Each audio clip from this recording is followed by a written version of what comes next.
My name is Tyler Moffat and I'm the Fire Chief of the Fort Frances Fire and Rescue Service, and basically we're here today to do a final inspection on our aerial ladder truck.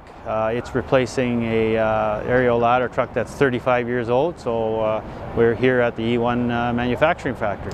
So the area we serve is basically located on an international border with International Falls, Minnesota. And it's basically rural around us, but our population in the area we serve is 7,800 people. So one of the key areas that we were looking for was a tack line in the front bumper, because this is going to serve us very well, because we will use this for a dumpster fire or a vehicle fire.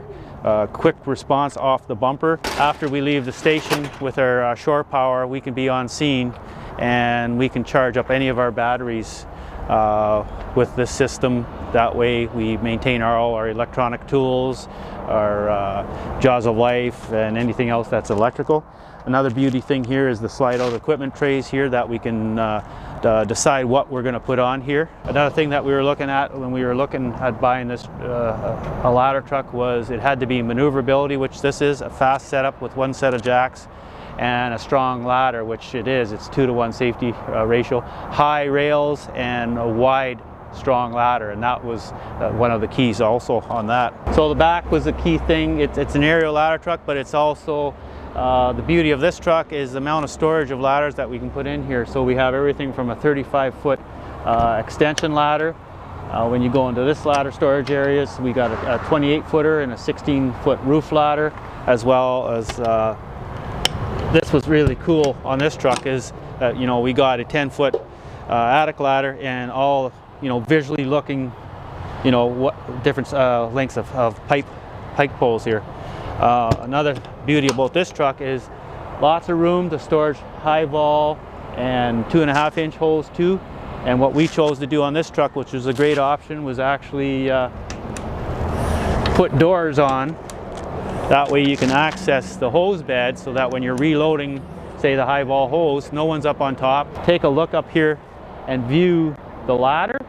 Look at how wide the base of the ladder is here. That's going to be a real beauty for, you know, bringing someone off a roof with a Stokes basket, doing a water rescue that's just near the shore, or just using an elevated stream. But we're very confident this is going to serve the community of Fort Frances very well for the next 25+ years. The dealer in E1, the people that are here, your passion and the willingness to be accountable was shown throughout our whole journey, from the start, from even doing the pre-build, during the, you know, before the inspection and all that, and during the inspection. So I have to say, well done, E1 team.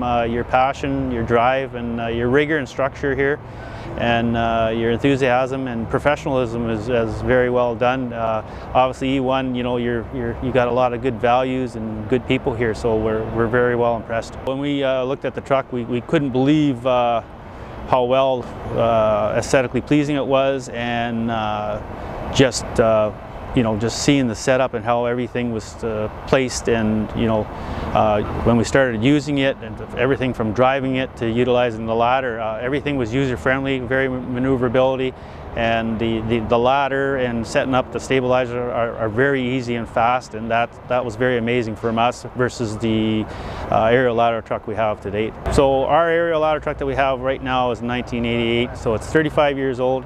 It's the oldest operational ladder truck in all of Canada, so E1's going to replace that.